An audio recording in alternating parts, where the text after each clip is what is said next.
as a good grounding for everyone, what is emotional safety from an organizational psychology lens? What does that mean? So emotional safety is the environment in which a workplace creates for their employees that allows people to feel safe enough to express themselves when they have concerns, when they have stress, when they have conflicts, and they feel safe enough to do so without being judged, blamed, criticized, or shamed, or pointed out as like the bad guy. So a lot of times we notice in emotional safety in organizations, a lot of people are just not aware of what that even is, what that even feels like. So one of my favorite examples is I was taking a class for my PhD, and the doctor said, imagine you are at the start of a race, okay? And you've been working for so long to win this race. And you're at the start line, and the ref says, ready, set, and then he never says go. And you're just there at the starting point of the race, always ready to go, but there's never a go. So that feeling, what happens is when we experience that, we have like a very heightened sensitivity that happens, where we get easily frustrated, we get easily irritated, we have difficulty connecting. Maybe that means we don't respond quickly to our emails. Maybe that means we are kind of like rolling out of bed like, oh, another day at work. Maybe it also feels like we want to avoid certain people at our job. So when you have that feeling, that is a sign that there is not that emotional safety in the workplace. So emotional safety feels like the ability for you to be able to freely speak about what doesn't feel good physically, what doesn't feel good with another colleague, maybe your boss, maybe an employee that you have. And then you can express yourself and also feel heard, seen, valued, and understood in the workplace. What is the connection between leadership communication and creating that emotional safety in the workplace? Well, I think leadership is all about growth. Leaders are meant to help people to grow, to help teams to move forward. Well, how are you going to do that if you don't even know what to look for? The reason why I love this particular process is because it uses the attachment framework. An attachment framework, basically what it says is, and it shows us and tells us who we are as human beings. We are bonding social mammals. We need connection for us to thrive. We need connection for us to move in the world, to communicate, to collaborate, engage. When we don't have that safety, emotional safety, we become distant, we disengage, we protect ourselves all different ways. So attachment really helps us to give the leaders a framework on how to recognize when there is a disconnection, when team members are having a really hard time of trying to connect. Because if you think about your teams and your behaviors, most often we look at the behavior and we try to change that behavior. And we tell the person, and we're looking at one person and saying like, oh, this person is not communicating, or this person is so difficult to work with, or this person is creating chaos in our team. So if we look at one person, it's like, I'm going to give you an analogy. It's like looking at the fish. Fish, the water in the fish looks beautiful. Well, take the fish out of water and throw it on the floor. It will look bizarre, right? It will, the eyes pop out, it moves crazy. It looks bizarre. We are fish, and our relationships is our water. If we take just one person and say, what's wrong with that person, we are not addressing the problem. The problem is with the relationship. They are acting out, or they're responding, or either they're shutting down, or they're withdrawing, or behaving in an unprofessional way because of the relationship problem, because there's an emotional disconnection that is happening. And now they are behaving and protecting themselves by being weird, okay, by being weird. So that's the clinical term? Right, so we're going to talk about navigating difficult conversations, and we're going to talk about these patterns that people get into. And just quickly, the most common pattern, and you probably have experienced it all, is one person is attacking, like pursuing, and the other is withdrawing. It happens because people are seeking connection, and they don't know how to get back that connection. So in leadership, leaders' job is to make sure that they're connected to their direct reports. This is number one. We are connected to our direct reports. The second job is, how do I connect team members within that team? Because this is what creates emotional safety for us. This is our water. We need to have this good connected relationship for us to really work and collaborate. So when leaders learn about emotion, right? Emotional intelligence has the word emotion in it. So I never understood that really. Like social self-awareness, what does it even mean? Thinking about it, social? But it's all about emotion. How do you tune to emotions? How do you understand emotions? How do you work with emotion? You don't have to be a psychologist. You can actually learn this. And people, when they have the tools, they have the language, and they have the process, wow, it's like a regular scheduled flight. We know the plane works. We know what the destination is, which is always connection. And we know how to get people there. So that is helpful for leaders to understand how to create emotional safety. Because if they want growth, attachment is all about growth. Matt, you bring a really unique lens to this, as a former Air Force pilot. I do not have a military background, but I don't really think like military, emotional safety, like they're just, you kind of alluded to this, like there aren't words that I sort of put in the same sentence typically. How have you seen emotional safety come into play in the different kind of leadership roles you've been in? Yeah, I wanted to think of something that could connect with everybody. How many people flew here today? Yeah. Or how many people generally felt safe while they were flying? Like most people. The only reason all those hands went up is because of emotional safety and connection. So the aviation industry, kind of since its beginning, has always struggled with kind of this cowboy, captain is always right mentality. Like if you go back to World War II, it's all about fighter pilots, and they're all saving lives, and they're all doing this big stuff, and that mentality came into the aviation industry, where the idea was the captain, whoever's in charge of the flight, they were what's right. And if you look back into history, there have been numerous times where planes full of people that were perfectly functional flew into the ground and killed everybody because somebody wasn't willing to raise their hand and say, I think something's wrong, right? Because that was the culture of what was going on. If you go back to the 60s and 70s, on average, there were between 6 and 7 fatal crashes for every million departures of planes. Fast forward to today, it's about 0.1 fatal crashes for every million departures. And that change happened because back in the 60s and 70s, when there was a series of really high-profile accidents, the aviation industry woke up and said, we need to do something to change our culture. And they created something called CRM, or Crew Resource Management, which is about a lot of things, but the primary thing that it was about, this is training that every pilot goes through. Like when I was instructor pilot in the Air Force, every quarter we did a CRM sim, where the only reason we were in the simulator was to practice crew resource management. And the whole point of that was to create an environment within the cockpit where everybody felt comfortable raising their hand and saying, I don't feel safe, or hey sir, I think you made a mistake. We missed a step in the checklist.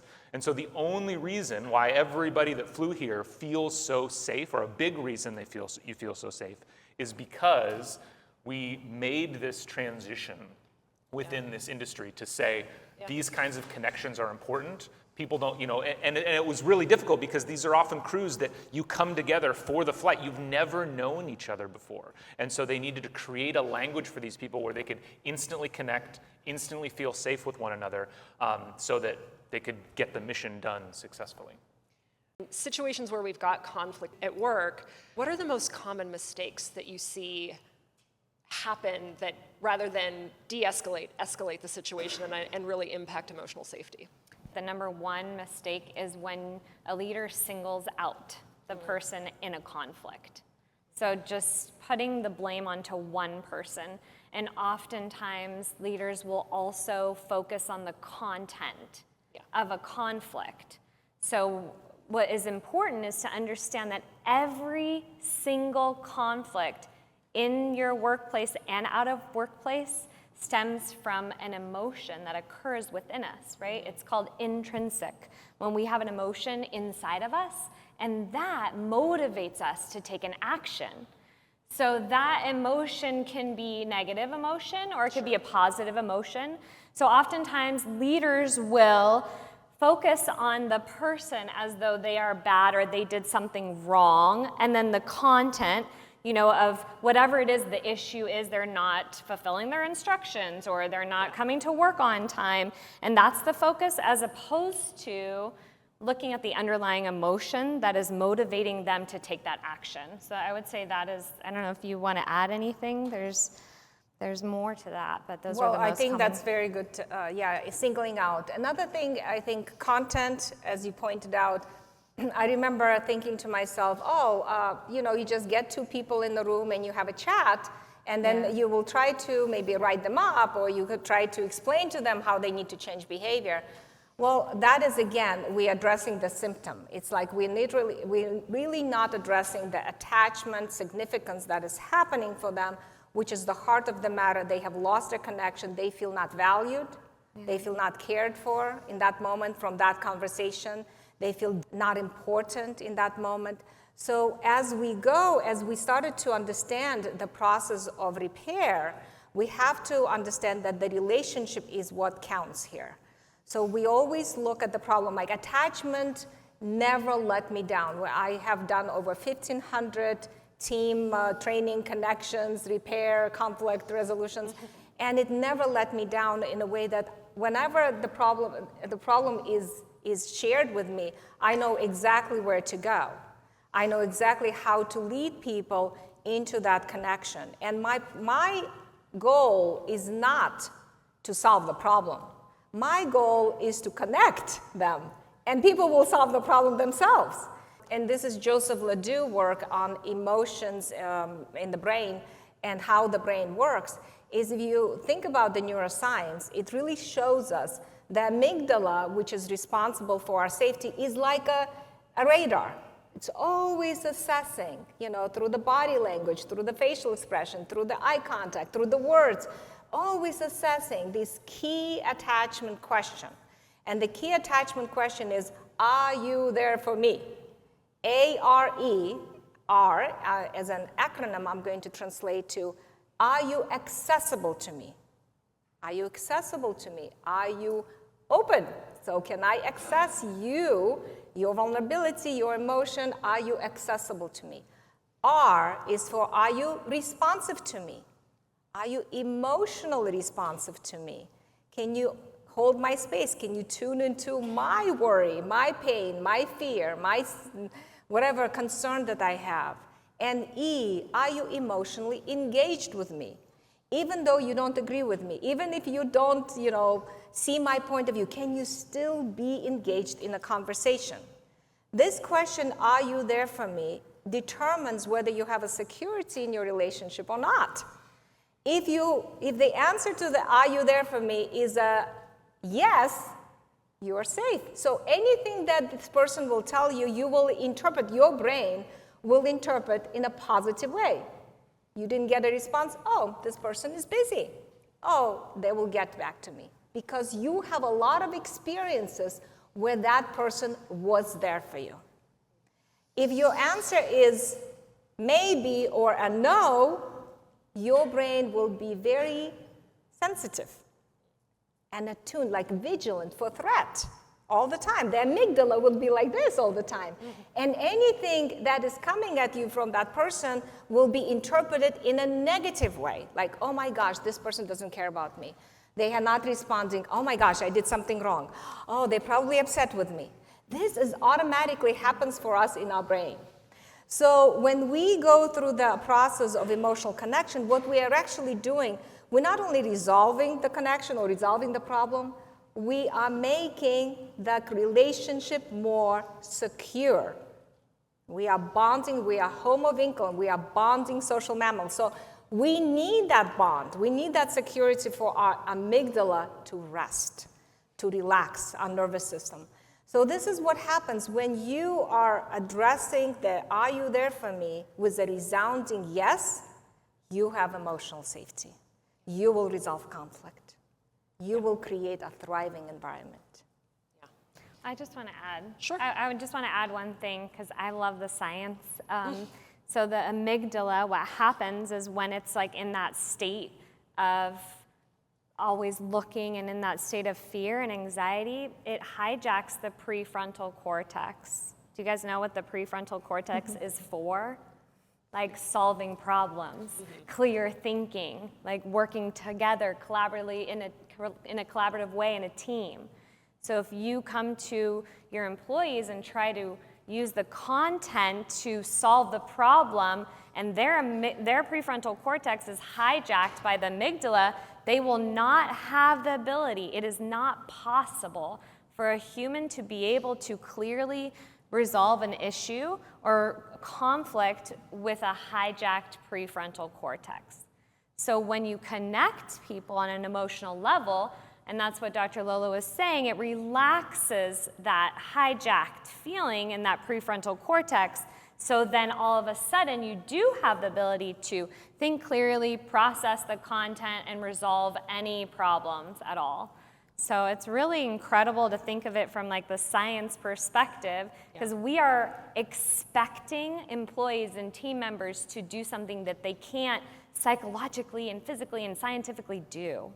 Yeah. So, Yeah, I remember when I learned that information goes into the brain first through the amygdala, so we process emotion before we process thought. I was kind of like, oh, this explains so much. Like, I get it. And yet we often don't talk about emotion at work. So a couple more questions, and then it's over to you. So Matt, what we're talking about here is tension and conflict does arise in the workplace, and we're wired in some ways to maybe not handle that well. What have you seen works to help turn that rather into an escalating situation into more of an opportunity for collaboration and connection? This is why I love talking to you two, because you give me science to like back up the things I've seen out in the real world. So when I was leading the learning and development team at SpaceX, I had two instructional designers on my team, and they were so they have the same job, but they're polar opposites from one another, right? So one of them was the really productive instructional designer. She's probably the most productive instructional designer I've ever worked with, and she was that way because she like knew what good enough was, right? So it's just like, it's good enough, like let's just ship it, let's get it out there, which is amazing. The other person was the attention to detail instructional designer, right? Every little thing is right, it has to be correct. And I, as the manager, needed both of these people, right? I need somebody who can just push stuff out the door, but you all know this as well as I do. You publish an e-learning to a population of 7,000 people, and for whatever reason, there's going to be 6 people that the course just doesn't work for, right? There's a browser setting wrong, whatever. And it's a compliance course, so you can't just say, whatever, it's fine. Like, you need the person on the team who goes and tracks it down. So I need both these people on my team. Problem was that they hated one another. Right? Because the productive person thought the attention to detail person was lazy, and the attention to detail person thought the productive person was just shipping a lot of shoddy work.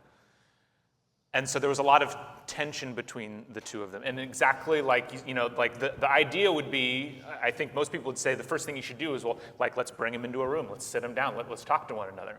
And I have an engineering background, I want to avoid that kind of stuff.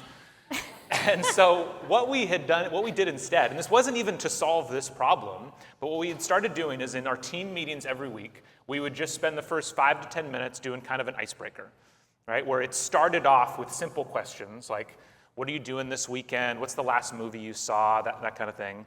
And then as it became a more regular part of our conversations, we slowly moved to, what's something you're really looking forward to this week, or what was a challenge you had, or what was a fail you had in the last week that you're trying to get over. We started to have some of those more emotionally vulnerable conversations as it became more normal for us and we got to know each other better. And so as that connection built between people, without me addressing the conflict between these two instructional designers at all, the conflict just went away. Yeah. Because they became connected with one another, right? Mm-hmm. And they could see each other as people instead of just coworkers. And so for me, that's always my first go-to, is just, let's just take opportunities to talk about each other as people rather than just focusing on the work. Yeah, it's amazing how much just actually getting to know someone, you don't have to be best friends, but getting to know someone, seeing them as a fully dimensional person helps to just create so much more of a give and take. Yeah. I work for a company that is global, and we are a remote first company. So we often have teams that are located across multiple countries, multiple time zones. Leaders may be in a totally different country, and we often have teams that will never meet or very rarely get to be in person together. So what recommendations do you have for building connection in that type of an environment? So we work oftentimes with teams that are all virtual. And that's the number one question. They don't know why it would make a difference. It's a huge difference. We do everything online for teams that way. And typically what we find is just the ability for people to express themselves, even if they feel like, oh, I'm not disconnected because I'm all virtual and it's not important. But as soon as they have that opportunity and we give them that space to share, like, oh, what could be a possible concern that has come up that you have not shared, or what could be maybe a conflict that you've experienced or something that doesn't really feel good for you in the conversation or a situation that you had, and they oftentimes feel important and valued. That's what we're looking for, is even if team members are not working physically together in person, we want them still to feel valued and understood and seen. So as soon as we give them that space to express their emotional concerns or whatever they have going on with them on an emotional level, then all of a sudden it brings them like that desire to want to. And oftentimes we see people that say, like, I wish after they do our work and they integrate the process that they wish they were able to either meet the people in person or work together because they feel so much more connected to them. So, right, and human beings have emotions. Yeah, we are going against the society, for sure. When I started this work, I started to talk about emotions in the workplace and half the room would leave. And then when I talked about attachment and how important it is for us to create this secure connection, the other half of the room would leave. And I have these two people, like, we're having a chat. But the problem is, I think through COVID, especially I think during COVID, people really got the sense, oh my gosh, we need each other. It's not about physical presence, it's about emotional presence. And those companies who have learned the process before COVID, they called me. They said, oh my God, during COVID, we felt so supported. Even though we were not in the same space, we felt like we had this person next to us. One slightly different twist that I could add to that is, because there's so many different cultures and there's different ways that people want to connect, one thing that I've seen, because like you mentioned, the military isn't necessarily something that you think of people talking about emotions and being nice. SpaceX certainly isn't known as a place where people connect via emotions and are nice, but what both of those places have in common is a deep personal connection through the mission that they are achieving. That's right? Attachment, right? Yeah, it's attachment to the mission. Yeah, and so if you go, if you've read the book *Sapiens*, it asks the question of 100,000 years ago, why did humans win over Neanderthals? Right? Neanderthals are bigger, they're stronger, like why did we win? And the reason is because if you look at the hierarchy of kind of how intelligence happens and how connection happens, like in lower primates, very often they can have individual connections, but it's like, I know you, so I trust you. And then kind of the next level above that is, I know you, and you trust you, so I also trust you. But then it kind of breaks down, and the key change that humans have is our ability to believe in these common myths, where I know that you believe in the country and I believe in the country, so we can be together, or things like that. And so companies do that. And so because there's, especially in a global environment where there can be a lot of differences of, are you willing to talk about emotions? Do you want to talk about your family? Connecting with the mission, it's not the day-to-day tasks, but like what are we doing here together can be a really strong connection. What happens if you have an individual on the team that doesn't want to share personal information, whether it's cultural or whether they're just wanting to do their job? Yeah. And it's harder to break through on that, that trust and building those connections and feeling connected. Yeah. How do you handle that? From the attachment perspective, we know that we are wired for connection. So even though the person is not willing to talk, it's because they don't feel safe. They feel like they will be blamed, or they will not be understood, they will not be heard. That confidence, that science provides us with knowing that we need to give them the tools, we need to give them the language, we need to give them that safety to know that nobody's a bad guy, we get how difficult it has been. And isolation is traumatizing for people. People might think that, oh, I just want to avoid this person. Like I worked with one finance team, and the direct report was withdrawn, so she would stop talking to her manager. The manager became more aggressive, so every time they would come to the meeting, the manager would just shame this person and yell and scream and tell, you don't understand anything, you're gonna just follow my rule. And this person just like completely shut down.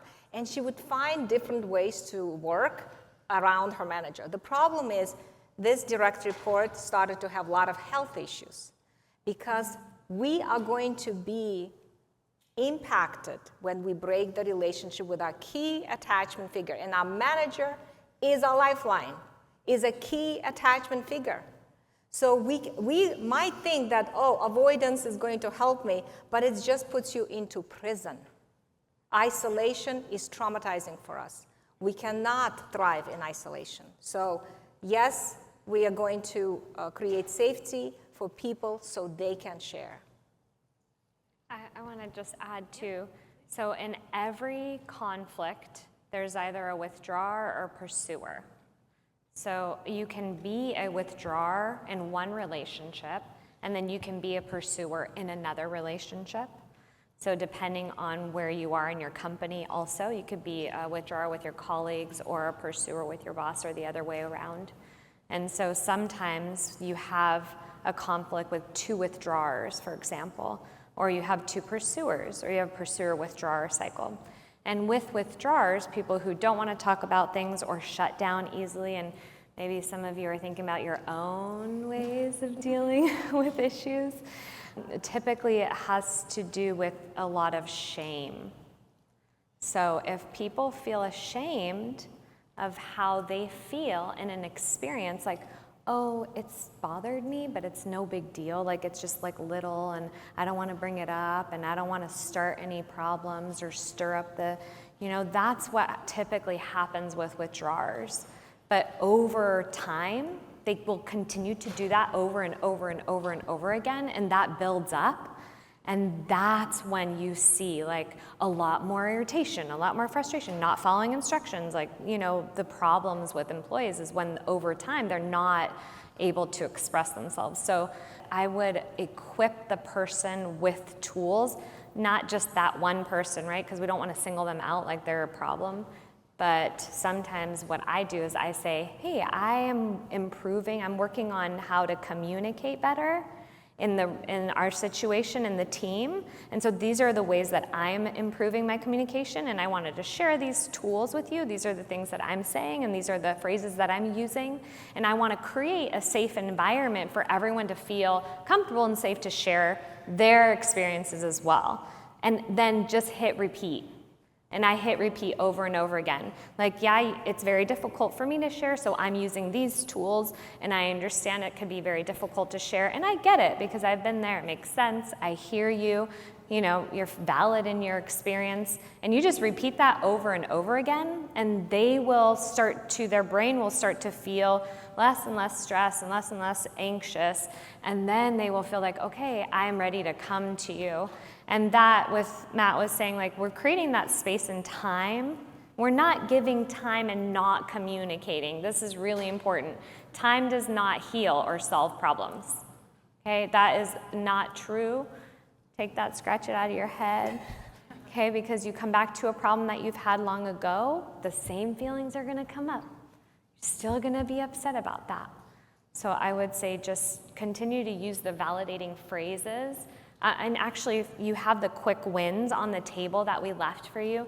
Inside, there's tools that you can use to create safety for people that are in your team that are struggling to share. A leadership transition can fracture environmental safety pretty quickly. I would love to know some rituals or some practices to maintain stability and connection when that trusted leader leaves and a new one comes in. So in addition to the wonderful ones we've heard already, but kind of under that condition of leadership transition. Yeah, transitioning is difficult, especially when there's conflict going on or difficulties in a team. The very first thing I see when the new manager or new person comes in as a leader, that everybody starts complaining to that person. They are sharing their own distress, their cry for help. They're trying to figure out what can we do, and they're trying to see who, they're sharing their own story, experience. And if the manager doesn't know how to hold that space emotional and validate and not take sides or not solve problems. You don't want to solve problems. You're not there. They want to listen. They want to be heard. They just want you to know that you get their pain. Yeah. Okay, this is it. Their pain is the disconnection that they have been experiencing, the isolation that they have been experiencing. So as a new manager, if you learn how to hold that space for them and share and say, wow, you guys are in a negative cycle. You are putting the blame into the negative cycle, not each person. You are going to keep yourself out of that negative cycle. As soon as you're going to take sides, you are in a negative cycle, okay? Because you are going to be in that judgmental, criticizing, and into that world. Your psychic is going to be now off balance. So to be a balanced manager, you really need to tune into that emotional channel. It's like dancing, okay? I love to use this metaphor. Interaction is like a dance.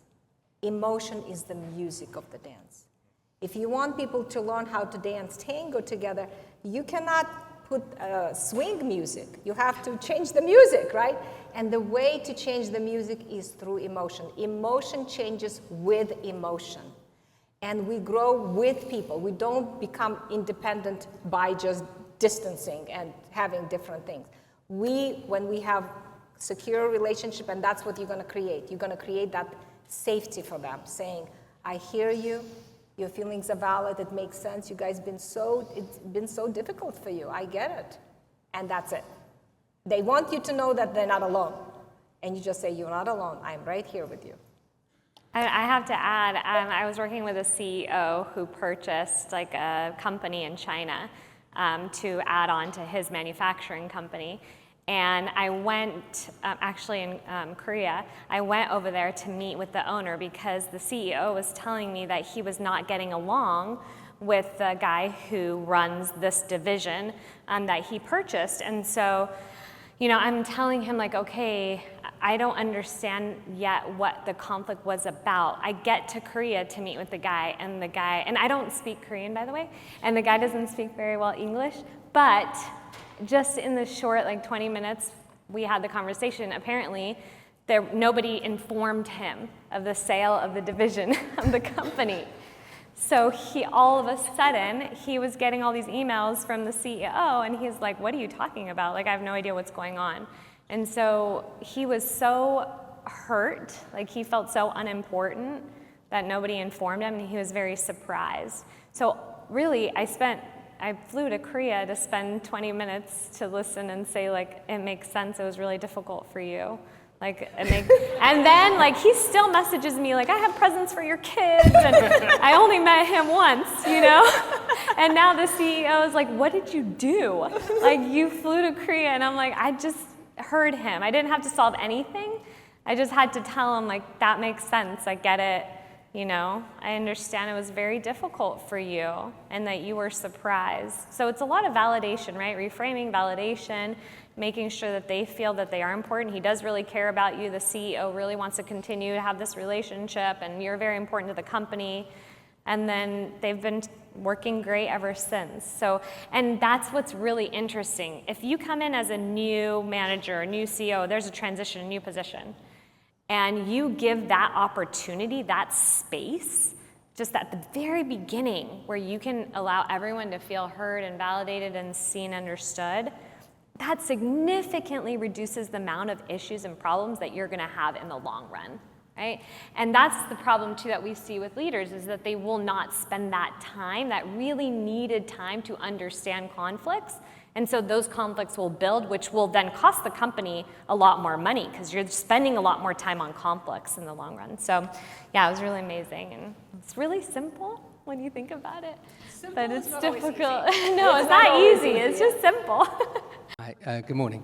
So you've been speaking, it's very much about being human and bringing yourself into the workplace. And I'm just wondering, I'm curious to hear your thoughts around, in today's world is very political and politics. And speaking about politics in the workplace, is this something that strengthens emotional safety, chips away at emotional safety? Oh, I love this question. Well, we did a podcast on the Trump and Zelensky issue, and then we also did a podcast on Charlie Kirk, what happened with Charlie Kirk. And I think it just goes back to the same understanding. People speak about politics actually in a way to connect, right? We're like looking for the people who agree or are on our side, so we can connect, like what do we have in common with them? And I think we have to really go back to what Dr. Lola was saying, was with politics, we just always encourage not to take sides, so that everyone has their own valid experience. They hold two truths, right? We did the podcast on that. Everybody's story is true to that person. So politics can just be simple, like when we look at content. It could be someone's perspective on an issue or conflict they have. So everyone holds those two truths, and as a manager or a leader, you get to hold those two truths for each individual involved. And I'll let you answer. And if you think about organizational culture, for me personally, I feel like organizational culture is your way of dealing with conflicts, right, with differences. If you feel like you have a difference of opinion or you have a little bit distress going on, and you leave the conversation feeling heard and valued and important, you have a secure culture. But if you have a conversation, but you leave like resolved, that it's a resolved task or a project, but you leave kind of feeling still not heard, like alone, feeling just not valued, that's a disconnected culture. So you always want to go back to saying, like, how do people feel after a conversation? Yes, it could be, you still leave a little bit disconnected, but how long? What is the time frame between connection and disconnection? And this is what we want. We want to reduce that time when people get disconnected to connected. Because like Paulina explained, if you want people to be productive and collaborative and engaged, they have to feel safe. The amygdala has to be relaxed. So through our process, what we are doing, we're always talking them to the amygdala. We're not even addressing, because that's wrong channel, wrong time. The amygdala is the powerhouse here. So it doesn't matter about the political exactly. It's not conversation. Content. Right? It's about, like yesterday the guy said, it's not about yes or no, it's about how you say yes or no. Yes. Do people feel that you care about them, that you're valued? Yeah. Because it's the level of connection that you have going into that conversation very often. It's like, the phrase I always use is seeing people as people instead of coworkers, or seeing people as people instead of competitors. And so it's like there's that old John F. Kennedy quote that's just like, it's something like, we all love our children, we all like clean water, we all want clean air, like that kind of thing. Once we realize we're all people, a lot of discussions just become the temperature goes down in a lot of discussions. And as we wrap up, I'm just going to go down the line. Matt, we'll start with you. So what is one thing, we heard a lot today, this is a lot of great information. If you could, in 1 or 2 sentences, if we do only one thing after coming out of this session, what would it be? Get to know your people, not their problems.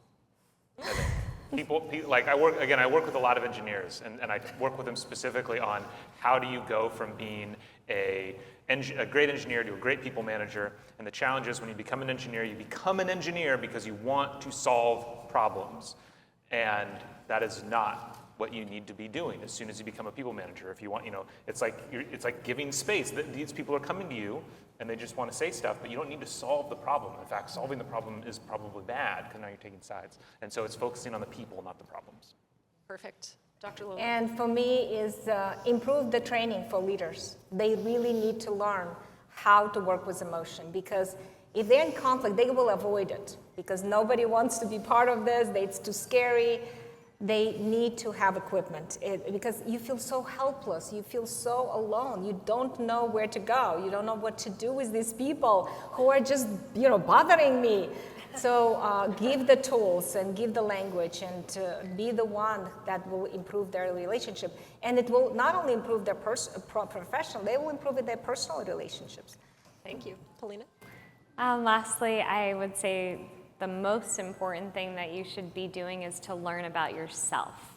Learn about your own emotions. Learn about how you get triggered. Learn about how you communicate. Do you withdraw? Do you pursue? Can you stay emotionally balanced in a conflict? And if you cannot, that is a sign. It doesn't mean that there's something wrong with you. You don't need to be fixed. It just means that you need to learn the tools to help you regulate and process your own emotions. That way, you can follow your dreams and share that with the world. And if you can tune into yourself, you'll have a lot more empathy and understanding for others. And when we have more empathy and understanding for others, we create more peace within ourselves and our relationships. And we need more peace in this world. All right, that was amazing, thank you. Yes. I think it's all some great information and some real actionable things. So let's give a round of applause for our panel. Thank you.